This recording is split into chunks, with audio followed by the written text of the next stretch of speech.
Bonjour à tous. Aujourd'hui, j'ai encore le privilège d'apporter le message pour vous ce matin. En tout cas, le message que l'Éternel a mis sur mon cœur pour vous. Les titres de ces messages, c'est l'Éternel allait devant eux. On pourrait dire encore l'Éternel était leur guide. Je crois qu'en ces débuts d'année 2021, nous avons vraiment besoin que l'Éternel nous dirige, que l'Éternel nous guide. Nous sommes peut-être face à des choix où nous devons prendre des décisions ou tout simplement nous cherchons dans quelle direction aller dans cette année nouvelle. Vu que l'année 2020 était difficile, on a besoin d'avoir une direction pour aller dans cette année 2021. Et pour ça, nous avons besoin vraiment que l'Éternel nous guide. Nous pouvons dire comme Moïse avait dit à l'Éternel, si tu ne viens pas toi-même avec nous, nous ne partirons point d'ici. Et c'est une phrase que nous pouvons dire, nous, en cette année 2021, à l'Éternel, dire, Seigneur, si tu ne viens pas toi-même avec nous, nous ne partirons point d'ici. Parce que nous avons besoin que l'Éternel nous guide, qu'il nous montre la direction à suivre. Nous allons prendre la parole de Dieu dans Exode 13, versets 17 à 22.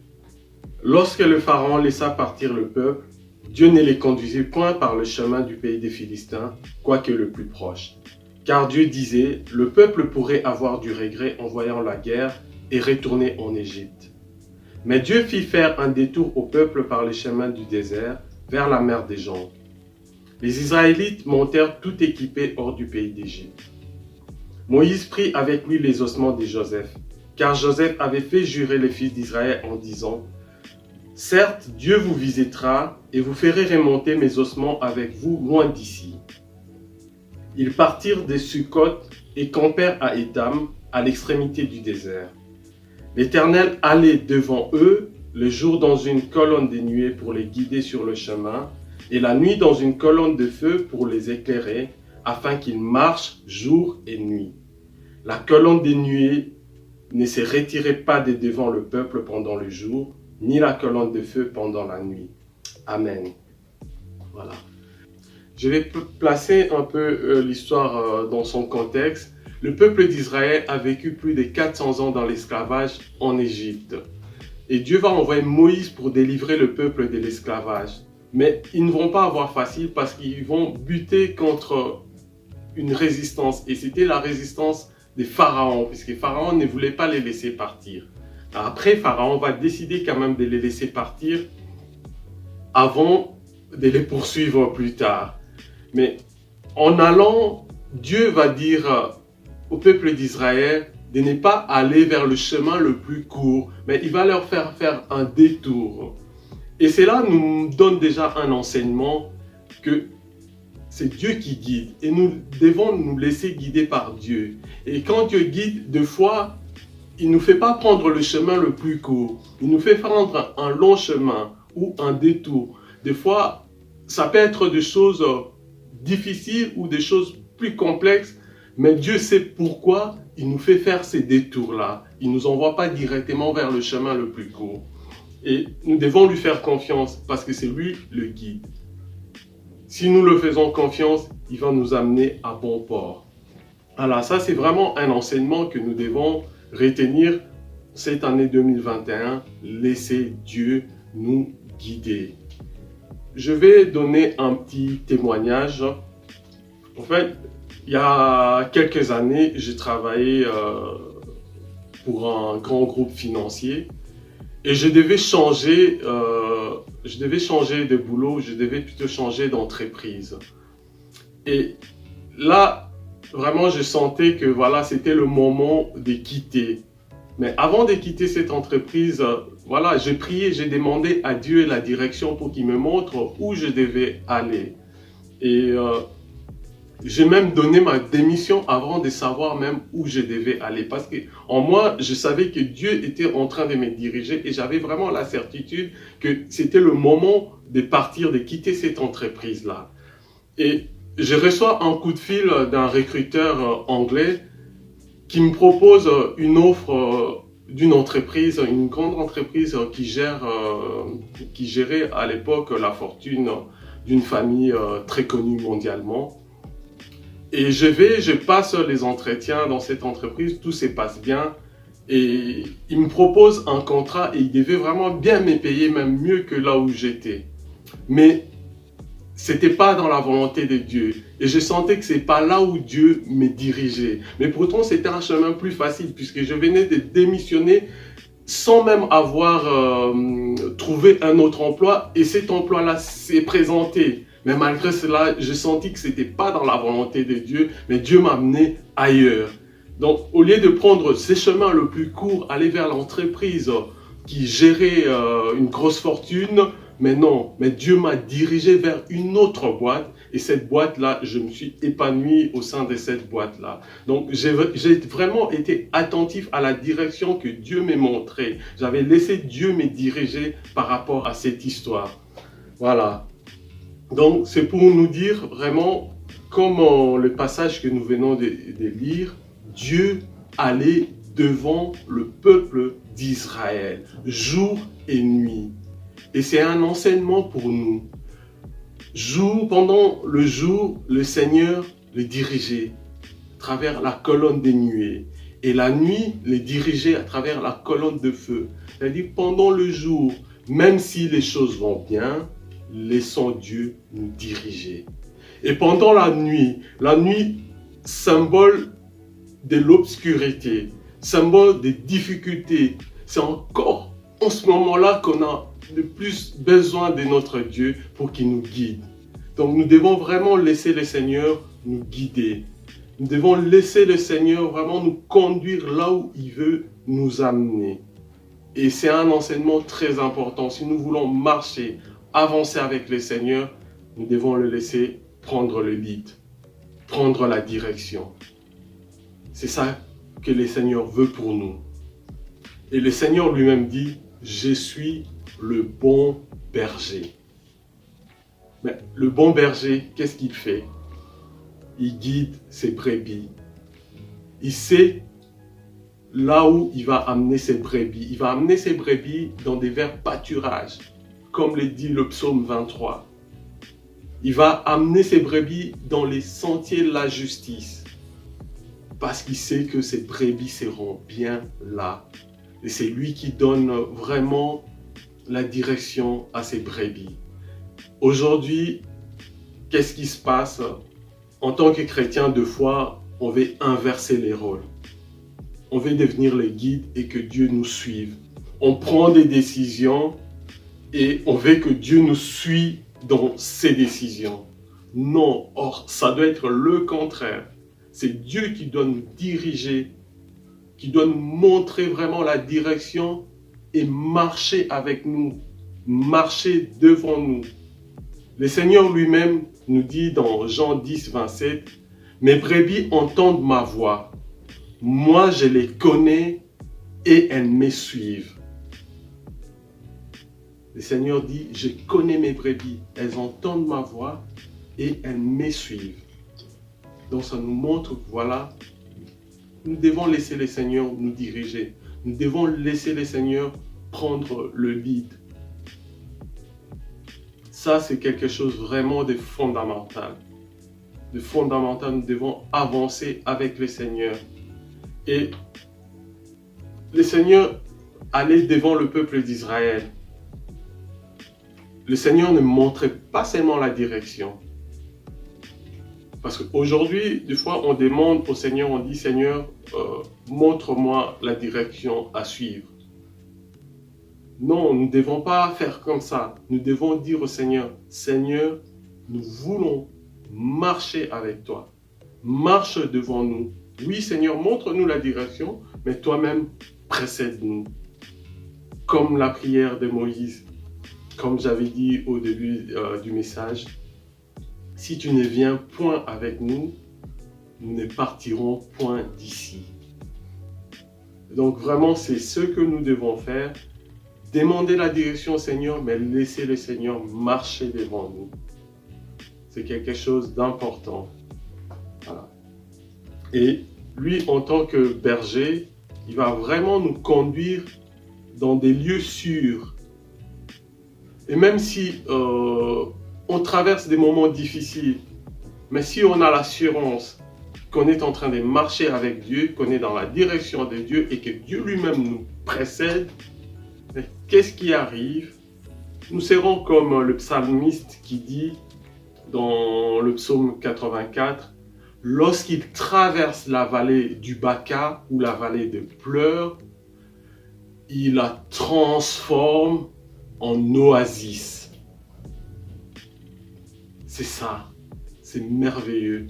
Même quand nous passons par des moments difficiles, si nous savons que nous sommes dans la volonté de Dieu, dans la direction de Dieu et que Dieu marche devant nous, voilà, les difficultés seront là, mais nous allons les traverser et nous allons transformer ces difficultés en oasis.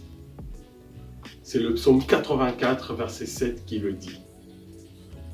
Ça, c'est le bon berger qui nous conduit. Vraiment, le Seigneur est merveilleux. Et c'est le message vraiment qu'il veut nous donner. Il veut qu'on le laisse diriger nos vies. Il veut qu'on le laisse prendre vraiment le leadership sur nos vies, sur nos décisions, sur nos choix. Nous allons lire une autre portion des Écritures dans Exode 23, les versets 20 à 23. C'est Dieu qui parle. Moi, j'envoie un ange devant toi pour te garder en chemin et te faire arriver au lieu que j'ai préparé. Tiens-toi sur tes gardes en sa présence. Obéis-lui, ne lui cause pas d'amertume, parce qu'il ne pardonnera pas vos péchés, car mon nom est en lui. Mais si tu lui obéis, et si tu fais tout ce que je te dirai, je serai l'ennemi de tes ennemis et l'adversaire de tes adversaires.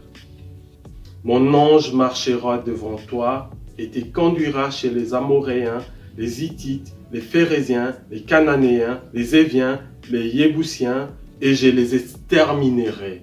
Amen. Voilà. Le Seigneur nous dit qu'il enverra un ange devant nous. C'est ça, quand on demande à Dieu de nous montrer la direction, de marcher devant nous, il nous dit ce qui va arriver.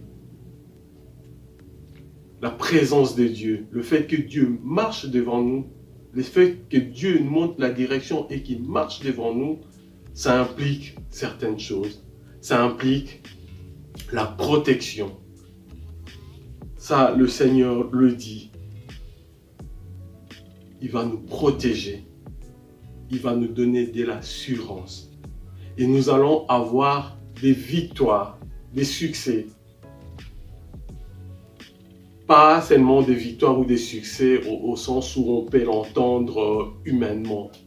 Mais avec Dieu, on a toujours des victoires. Et des succès, même si ça ne se manifeste pas physiquement, mais spirituellement, on obtient des succès. Parce que Dieu marche avec nous. Il nous donne la victoire. Quand on décide de lui confier les choses, de marcher dans sa direction, de le laisser nous précéder, voilà ce qui nous donne la protection, la victoire, les succès. Et il nous fait briller.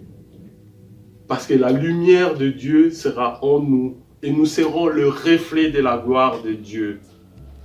Parce que nous avons choisi de marcher avec Dieu, de lui confier la direction des choses. Et sa gloire ne peut que se refléter sur nous. Et comment faire pour marcher dans la direction de Dieu, laisser Dieu nous diriger, ou comme je l'ai dit dans le titre, que l'Éternel allait devant eux. Mais comment faire pour laisser l'Éternel aller devant nous, nous donner la direction et marcher avec nous? Dans le passage que nous venons de lire, au verset 21, Exode 23, verset 21, l'Éternel dit ceci: « Tiens-toi sur tes gardes en sa présence. Obéis-lui, Ne lui cause pas d'amertume, parce qu'il ne pardonnera pas vos péchés, car mon nom est en lui. Voilà, l'Éternel nous demande de marcher dans la sanctification. Parce que quand l'Éternel marche avec nous, il nous donne la direction, il nous précède. Il y a des choses que nous devons laisser tomber. Dimanche passé, l'ancien Jean nous a parlé de laisser tomber certaines choses, de laisser le péché à côté. Et l'Éternel nous dit la même chose quand il marche avec nous, quand il marche devant nous. Nous devons laisser tomber certaines choses. Nous devons marcher dans la sanctification. Nous devons l'écouter. Être attentif à ce qu'il nous dit. Nous devons obéir à Dieu. Bien sûr, on peut se dire, ben voilà, comment écouter Dieu? Comment savoir que voilà, il est avec nous, il marche avec nous? Ça, c'est un autre message. Comment Dieu dirige, comment Dieu parle.